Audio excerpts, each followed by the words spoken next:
فلا اقسم بمواقع النجوم، یہ لا جب آتا ہے پہلے تو وہ مخاطب کی بات کی نفی کرنے کے لیے، نے اٹ از لائک دیٹ، یہ نفی ہے۔ لا اقسم بیوم القیامہ، تمہارے خیالات غلط ہیں، میں قیامت کی قسم کھاتا ہوں۔ تو فرمایا فلا اقسم بمواقع النجوم، وقع یقع کے کیا معنی ہے؟ اور یہ سورت کون سی؟ واقعہ، اذا وقعت الواقعہ، وقع گر جانا، پڑ جانا، یہ ستاروں کے ڈوبنے کی جگہ ہے۔ فلا اقسم بمواقع النجوم وانہ لقسم لو تعلمون عظیم، اور اگر تم جانو تو یہ بہت بڑی قسم ہے جو ہم نے کھائی ہے۔ اس وقت کا انسان کیا سمجھتا کہ ستارے کہاں جاتے ہیں، کہاں غروب ہوتے ہیں، کہاں گرتے ہیں؟ آج ہمیں معلوم ہے۔ سورہ حامیم سجدہ میں جو کہا گیا ہے سنریہم آیاتنا فی الآفاق وفی انفسہم حتی یتبین لہم انہ الحق، ہم انہیں اپنی نشانیاں دکھائیں گے آفاق و انفس میں، یہاں تک کہ یہ بات واضح ہو جائے گی کہ قرآن حق ہے۔ آج ہمیں معلوم ہے خلا میں بلیک ہولز ہیں، اور یہ بلیک ہولز بڑے بڑے ستاروں کے پچکنے سے، پچک جانے سے پیدا ہوئے، اور جب وہ بڑے ستارے پچکتے ہیں، جو خلا پیدا ہوتا ہے، ویکیوم، اس میں بڑی طاقت ہوتی ہے، اس کے پاس سے کوئی سیارہ، کوئی ستارہ گزر جائے اسے کھینچ لیتا ہے قبر کے اندر۔ یہ بلیک ہولز کا تصور، اسی لیے اللہ نے اس وقت کے لوگوں کے لیے کیا کہا؟ فلا اقسم بمواقع النجوم وانہ لقسم لو تعلمون عظیم، انہ لقرآن کریم، یہ بہت باعزت قرآن ہے، فی کتاب مکنون، ایک چھپی ہوئی کتاب میں ہے، لا یمسہ الا المطہرون، اسے چھو ہی نہیں سکتے مگر انتہائی پاک ہستیاں۔ اس کے کیا معنی ہے؟ پہلی بات تو ہمیں معلوم ہو گئی، مراد فرشتے ہیں، بے ایدی سفرۃ کرام بررہ، اسی کی شرح ہو رہی ہے نا۔ اسی سے ایک فقہی مسئلہ نکالا گیا کہ بغیر وضو کے ہاتھ نہ لگاؤ، لیکن اس کا اصل مفہوم کیا ہے وہ سمجھیے۔ قرآن کی روح تک کوئی نہیں پہنچ سکتا جب تک کہ تزکیہ نفس نہ ہو گیا۔ اگر حب مال، حب دنیا، حب جاہ، حب شہرت، اگر یہ تمام محبت میں دل سے نکل نہ جائیں تو قرآن کی روح تک آپ کی اپروچ نہیں ہوگی۔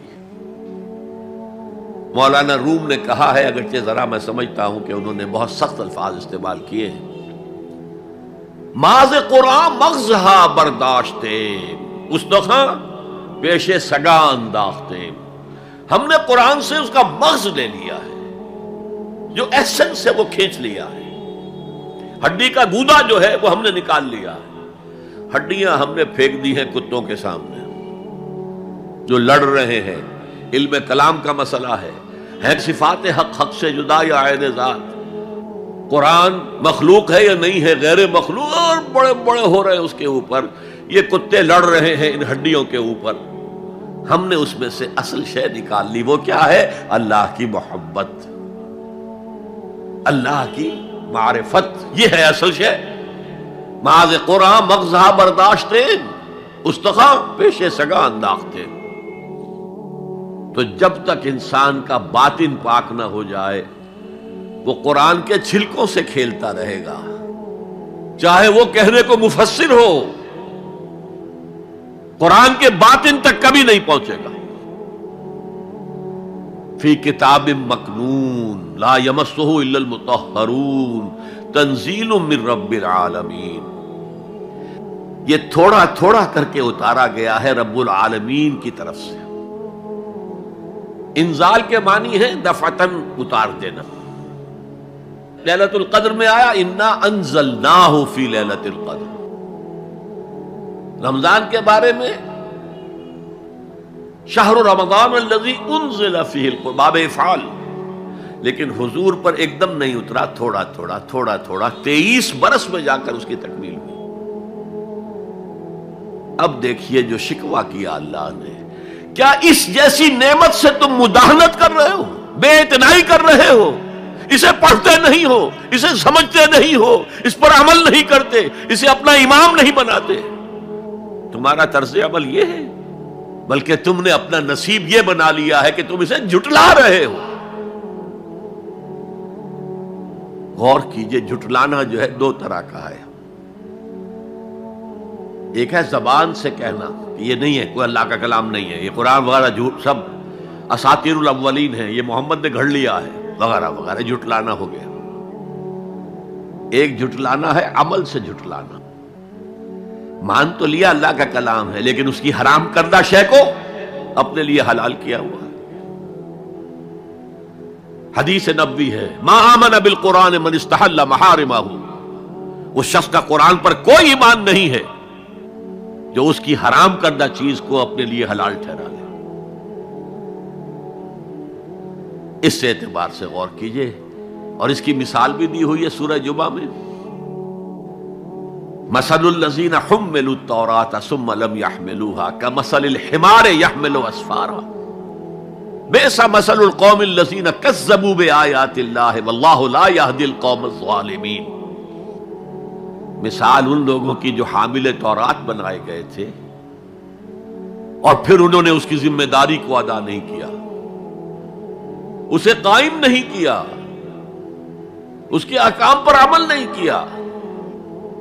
جیسے فرمایا ہے سورہ اعراف میں، قل یا اہل الکتاب، کہہ دیجئے اے نبی صلی اللہ علیہ وسلم، اے کتاب والو، لستم علی شیء حتی تقیموا التوراۃ والانجیل وما انزل الیکم من ربکم، تمہاری کوئی حیثیت ہماری نگاہ میں نہیں ہے، تمہارا منہ نہیں ہے کہ ہم سے دعا کرو جب تک کہ تم تورات اور انجیل کو اور جو کچھ نازل کیا گیا تمہاری طرف اسے قائم نہیں کرتے۔ آج اللہ ہماری دعائیں نہیں سنتا،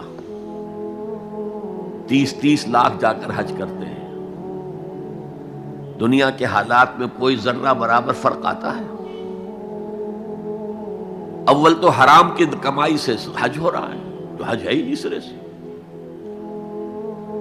جو کچھ کرتے گئے تھے سودی کاروبار وہی آ کر دوبارہ شروع کر دیا، سرکاری ملازم تو جو رشوت پہلے لے رہے تھے اس کے بعد آ کر شروع کر دیا۔ یہ کیا ہے؟ یہ تکذیب بالعمل ہے، جھٹلانا ہے۔ تم نے اپنا نصیب یہ بنا لیا ہے کہ تم قرآن کو جھٹلا رہے ہو، جیسے کہ انہوں نے جھٹلایا تھا۔ مثل الذین حملوا التوراۃ ثم لم يحملوها كمثل الحمار يحمل اسفارا، ان کی مثال ان گدھوں کی سی ہے جن پر کتابوں کا بوجھ لاد دیا گیا۔ مکالمات فلاں تم گٹھڑی باندھ کر گدھے کے اوپر رکھ دیجئے تو کیا وہ واقعی منطقی اور فلسفی بن جائے گا؟ یہ مثال اللہ دے رہا ہے۔ اور یہ مثال کیوں دی گئی ہے؟ اس آئینے میں ہمیں ہماری تصویر دکھائی گئی ہے۔ تم اگر قرآن کا حق ادا نہیں کر رہے تو تمہاری مثال وہی ہے جو یہود کی تھی۔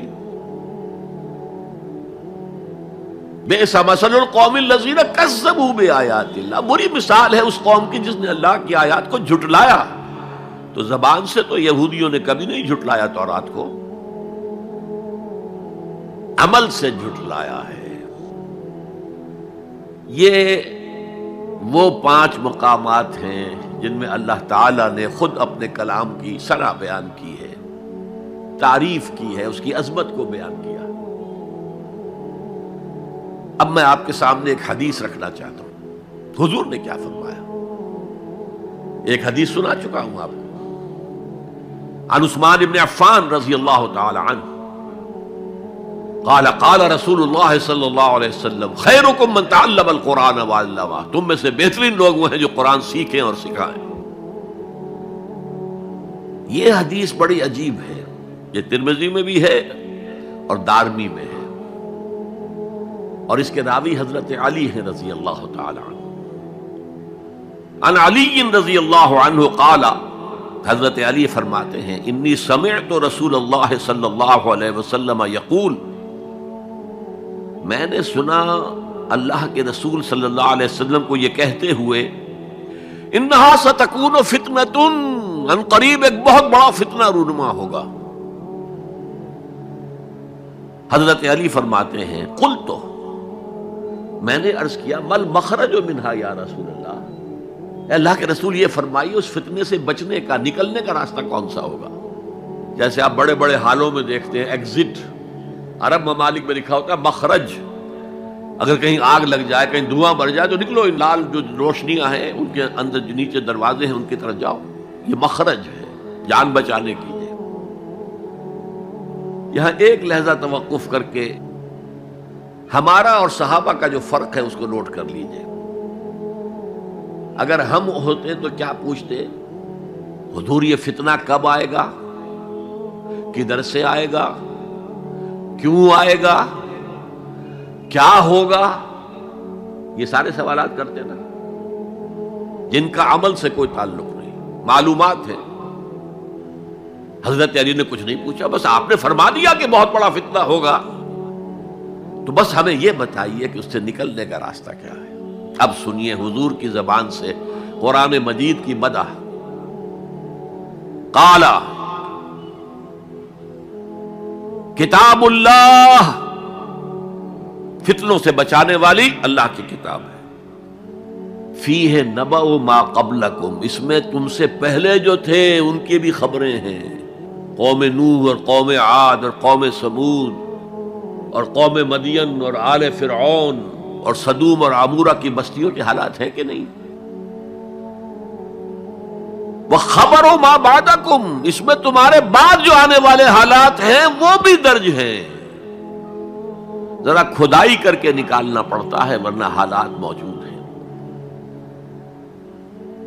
ایک اوپر کی چیز ہے، سامنے کی چیز ہے، ایک ذرا اندر سے کھدائی کر کے، لیکن یہ کہ حضور فرما رہے ہیں خبرو ما بعدکم وحکم ما بینکم، اور جو بھی اختلافات تمہارے درمیان ہوں گے ان کا فیصلہ بھی اس کتاب میں موجود ہے۔ کاش کہ ہم اپنے مذہبی اختلافات کو رفع کرنے کے لیے قرآن کی طرف رجوع کریں، جو حبل اللہ ہے، واعتصموا بحبل اللہ جميعا ولا تفرقوا۔ تو فرمایا کتاب اللہ فیہ نبأ ما قبلکم وخبر ما بعدکم وحکم ما بینکم، هو الفصل لیس بالحزل، وہ فیصلہ کن کلام ہے، ایسے ہی یابہ گوئی نہیں ہے، یہ قرآن کی آیات ہے۔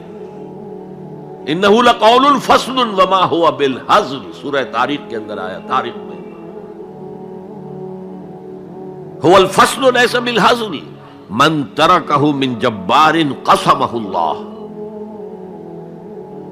اگر کوئی جبار شخص اپنی سرکشی میں اس قرآن کو ترک کر دے گا اللہ اسے پیس کر رکھ دے گا۔